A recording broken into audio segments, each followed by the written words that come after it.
नमस्कार, सुप्रभात, स्वागत अभिनंदन आप सभी का सबरंग कार्यक्रम में। मित्रों, कहते हैं कि केवल अपने शरीर को नहीं लेकिन अपने शब्दों को भी खूबसूरत बनाइए, क्योंकि आपकी शक्ल, आपके शरीर को लोग भूल सकते हैं लेकिन आपके शब्दों को हमेशा याद रखते हैं। वैसे भी हम अपनी एक अलग पहचान बनाना चाहते हैं समाज में कि मेरी एक पहचान हो, लोग मुझे याद करें। और ये ज़रूरी नहीं है कि केवल पद और पोजीशन के आधार पर ही कोई किसी को याद करे, लेकिन व्यक्ति का व्यवहार, उसके शब्द भी लोगों की स्मृति पटल पर अंकित हो जाते हैं और उन्हें याद करके उन्हें याद किया जाता है। तो क्यों ना हम अपने शब्दों को ऐसा बनाएं जो लोगों को प्रेरित करने वाले हों, लोगों का कल्याण करने वाले हों, लोगों को आगे बढ़ाने वाले हों और लोगों को आपकी याद दिलाने वाले हों। जब भी आपकी याद आए, आपके वो सुंदर शब्द याद आ जाएं और लोग उत्साह से, खुशी से भर जाएं। क्या ऐसा हम अपने शब्दों को बना सकते हैं? ज़रूर आज सारे दिन हम मिलकर इस बात पर ध्यान दें और साथ ही ऐसे ही शब्दों का इस्तेमाल करें जो लोगों को खुशी दे, आगे बढ़ाने के लिए प्रेरित करे। तो आइए शब्दों के जादूगर बनकर चलते हैं आज के सुंदर सुवाक्य की ओर। ओम शांति। नमस्कार। हम अपने स्वभाव को जितना सरल बनाएंगे उतना ही हमारा जीवन सरल बन जाएगा। स्वभाव क्या है? स्वभाव यानी स्व का भाव, हमारा मन का भाव। तो जैसे ही हमारे मन के भाव होते हैं वैसा ही हमारा स्वभाव बनता है। स्वभाव के वजह से ही हम अपनी पहचान बनाते हैं। स्वभाव के कारण ही हम अपने संबंध, संपर्क में जिनसे भी हम मिलते हैं उनके साथ हमारा स्वभाव ही हमें सफलता देता है। तो ये भी कह सकते हैं कि स्वभाव जो है वो सीक्रेट ऑफ सक्सेस भी है लाइफ में। इसीलिए बहुत आवश्यक है कि हम अपने स्वभाव में निर्मल रहें, प्रेम और स्नेह का स्वभाव हमारे जीवन में रहे। लेकिन स्वभाव सरल कैसे बने? उसके लिए जीवन में 3 बातों को अगर हम अपनाते हैं तो हमारा स्वभाव बहुत सरल बना रहता है। सबसे पहली बात है एक्सेप्टेंस। हम स्वीकार करें। कोई भी व्यक्ति, परिस्थिति, उसमें हम सबको बदल नहीं सकते, लेकिन हम स्वीकार जरूर उन्हें कर सकते हैं। दूसरी बात यह है एडजस्ट करना। हमें पता है कि दूसरे व्यक्ति का स्वभाव ठीक नहीं है, तो एक तो ये होगा कि हम उनके स्वभाव को देखकर हम अपने मन में चिंता लें, लेकिन एडजस्ट करें। और तीसरी बात जो है अप्रिशिएट करें। तो ये तीनों ही बातों से हम अपने जीवन में सफलता प्राप्त कर सकते हैं। तो आइए आज से हम अपने स्वभाव को और अधिक सरल बनाएं। ओम शांति। मित्रों, कहते हैं जिस बात पर हम ध्यान देना बंद कर देते हैं वो समय के साथ समाप्त हो जाते हैं, नष्ट हो जाते हैं। ये प्रकृति का नियम है। चाहे वो धन हो, संबंध हो, स्वास्थ्य हो या अन्य कोई बात हो। तो क्यों ना इस बात पर हम गहराई से चिंतन करें कि हमें अपने जीवन में किन बातों पर ध्यान देना है और किन बातों पर ध्यान नहीं देना है। जिन बातों को हम अपने जीवन में नहीं देखना चाहते उन बातों पर ध्यान न दें, ना उनका चिंतन करें और ना ही उनकी चर्चा करें, तो स्वतः ही वो समाप्त हो जाएंगे। और जिन बातों को हम अपने जीवन में देखना चाहते हैं उनका चिंतन करें, उसी की चर्चा करें, उसी का सुंदर विज़न देखा करें, तो वो हमारे जीवन में शामिल होते चले जाएंगे। फिर चाहे वो अच्छे संबंध की बात हो या फिर अन्य बातों को हम अपने जीवन में देखना चाहते हों। हम अच्छे स्वास्थ्य को भी अपने जीवन में देखना चाहते हैं, इसीलिए उसका भी ध्यान रखना बहुत बहुत ज़रूरी है। और इसीलिए हम प्रतिदिन आपके लिए लेकर आते हैं आपकी सेहत आपके हाथ। नमस्कार। ध्यान के अभ्यास के बहुत सारे फायदे हैं। आज मैं आपको एक विशेष इनडायरेक्ट फायदे के बारे में बताना चाहता हूं कि ध्यान का अभ्यास आपको आपकी क्षमता के बारे में बताता है। जब आप ध्यान करते तो और सारे फायदे अलग चीज है, परंतु जब ध्यान करते, मैं आपको मेरी बात बताता हूँ कि जब मैं ध्यान करता हूँ तो मन कितना भटकता है वो मुझे मालूम है। भले और कुछ भी कहे तो वो मुझे मेरी क्षमता मालूम पड़ती है कि मैं ध्यान करता हूँ तब मेरा मन कितनी बार भटकता है। मन को एकाग्र कैसे मैं करूं, या तो कब मेरा ध्यान अच्छा लगता है, कब मेरा ध्यान नहीं लगता है, उसके लिए मुझे क्या क्या पुरुषार्थ करना होता है। तो इसलिए ध्यान का एक बहुत अच्छा फायदा यह है कि ध्यान हमें जो अपनी क्षमता है उसके बारे में वो क्लियर कट इंडिकेशन देता है। बस शर्त इतनी है कि आपको उसे स्वीकार करना पड़ेगा। ये नहीं कि अरे मेरा तो ध्यान बहुत अच्छा लगता है। आपको ऑनेस्ट होकर के आपको उसे एक्सेप्ट करना पड़ेगा कि मेरा मन कितनी बार विचलित हुआ, मेरा मन कितना भटका। वो अगर आप जांच अपनी करेंगे तो आपके लिए वो सबसे बड़ा इंडिकेटर है। कोई मशीन की आवश्यकता नहीं है कि आपका ध्यान कितना अच्छा लग रहा है। नमस्कार। मित्रों, पुण्य का अर्थ ही है ऐसी कमाई जिसे मौत भी आपसे छीन नहीं सकती। सचमुच पुण्य कर्म ही तो हैं जो हमेशा के लिए हमें इस संसार में अमर बना देते हैं, लोगों के दिलों में अमर बना देते हैं। और न केवल इस संसार में, लेकिन आने वाली दुनिया में भी, आने वाले जीवन में भी हमारा जो जन्म है वो श्रेष्ठ होता है, क्योंकि कर्म के आधार पे ही तो जन्म का निर्धारण होता है। मित्रों, पुण्य कर्म वास्तव में व्यक्ति को हमेशा हमेशा के लिए अमर कर देते हैं। वो ऐसी खुशबू की तरह हो जाते हैं जिसे लोग हमेशा महसूस करते रहते हैं अपने आसपास और उनके जीवन से प्रेरित होते रहते हैं। ऐसी ही दिव्य महान विभूतियाँ थीं प्रजापिता ब्रह्मा कुमारी ईश्वरी विश्वविद्यालय की राजयोगिनी दादी गुलजार जी और राजयोगिनी दादी चंद्रमणि जी। इन दोनों महान विभूतियों ने इस विश्वविद्यालय को शिखर पर पहुंचाया।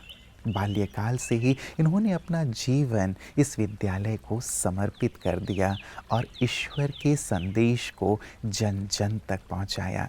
इनका अमूल्य योगदान रहा है इस विश्वविद्यालय को शिखर पर पहुंचाने में और साथ ही आध्यात्म की लहर को सारे संसार तक पहुंचाने में। ये ऐसी दिव्य विभूतियाँ थीं जिन्होंने अपनी जीवन काल में हर आत्मा को तो प्रेरित किया ही, लेकिन अपने जाने के बाद भी आज भी लाखों लाखों को प्रेरित कर रही हैं। आज इन दोनों महान विभूतियों का स्मृति दिवस है। आइए महकती यादों में इनके सुंदर जीवन को देखते हुए हम भी प्रेरणा प्राप्त करें पुण्य कर्म करने की और आध्यात्म के पथ पर चलने की।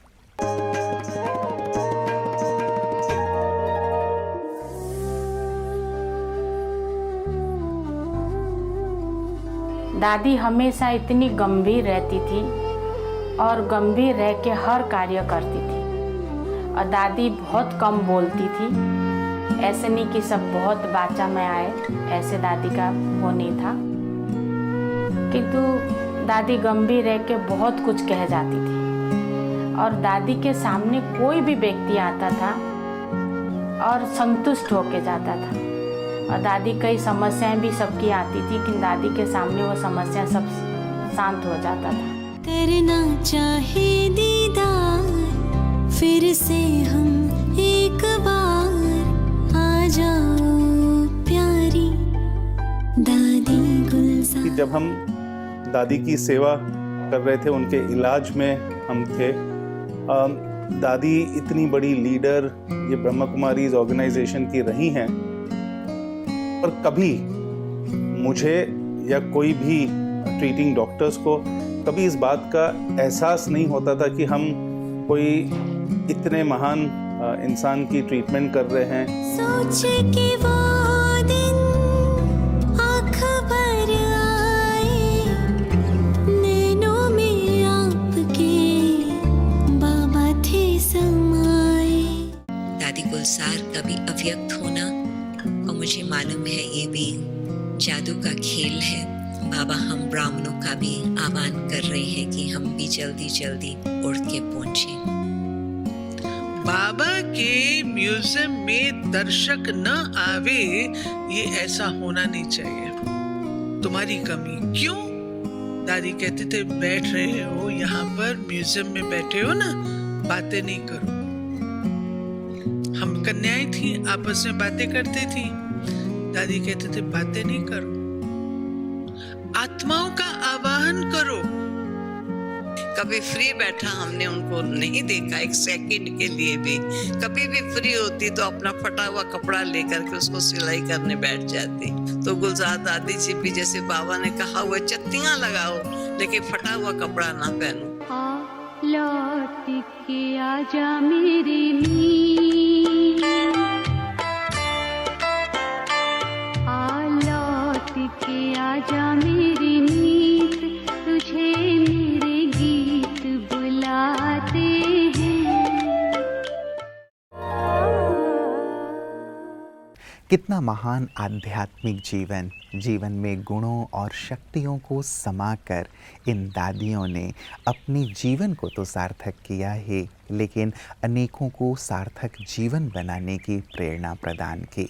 सचमुच आध्यात्म जीवन को प्रकाशित कर देता है। आध्यात्म जीवन के अंधकार को दूर कर देता है, हमें सत्य की ओर लिए चलता है और साथ ही जीवन की तमाम तकलीफ़ों को समाप्त करते हुए जीवन को आनंद से भर देता है।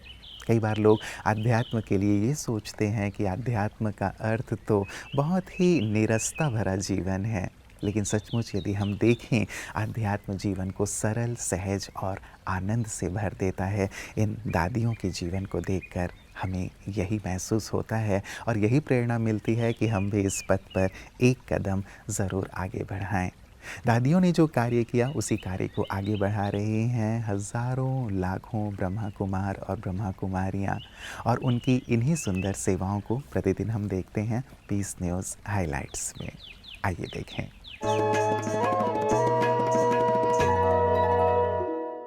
अंतर्राष्ट्रीय महिला दिवस के उपलक्ष्य पर नई दिल्ली लोधी रोड में स्थित BMPTC के मुख्यालय में आध्यात्मिकता द्वारा महिला सशक्तिकरण विषय पर एक संगोष्ठी का आयोजन किया गया, जिसमें महिला तथा पुरुष दोनों ने भाग लिया। इस अवसर पर BMPTC के कार्यकारी निदेशक डॉक्टर SK अग्रवाल जी ने ब्रह्मा कुमारीज की ओर से पधारे अंतर्राष्ट्रीय प्रेरक वक्ता BK पीयूष भाई जी का सादर आह्वान किया। मेरा हमेशा प्रयास रहता है कि आप लोगों को बुलाया जाए और इन लोगों को पॉजिटिव एनर्जी और पॉजिटिव आइडियाज दिए जाएं। सुमन को मैं हमेशा बोलता हूँ कि आप लोगों का कम से कम महीने में एक बार इस तरह का प्रोग्राम कराया करें, क्योंकि हम लोग भी क्या भागा दौड़ में पूरे दिन। अपने वक्तव्य में BK पीयूष भाई जी ने कई जरूरी विषयों को स्पष्ट कर बताया। माने हम अपनी ऑर्गेनाइजेशन को कौन सी एनर्जी दे रहे हैं, दिस इज रियल एम्पावरमेंट। तो आज से हम अपनी ऑर्गेनाइजेशन को, अपने बॉस को, अपने स्पाउस को, अपने परिवार को, सबको पॉजिटिव वाइब्स देंगे। इसके अलावा उन्होंने स्नेह और गुणों की धारणा पर भी जोर दिया। तो हमें क्या करना है कि अपनी जिंदगी में, चाहे आप ऑफिस में हैं, चाहे आप घर में हैं, आप जो लव है वो बहुत बड़ी शक्ति है। लव से आप कहते हैं पत्थर को भी मोम बनाया जा सकता है। इस दौरान विभिन्न एक्टिविटीज के माध्यम से सभी का उमंग उत्साह भी बढ़ाया गया। वाह भाई मेरा स्वास्थ्य, वाह भाई मेरा स्वास्थ्य, वाह भाई मेरा भाग्य, वाह भाई मेरा भाग्य, वाह भाई वाह। तत्पश्चात प्रतिभागियों को सामूहिक राजयोग मेडिटेशन का अभ्यास भी कराया गया। मैं आत्मा इसकी मालिक हूँ, चालक हूँ। मैं आत्मा मन बुद्धि संस्कारों सहित हूँ। प्रश्नोत्तर के साथ संगोष्ठी का समापन हुआ।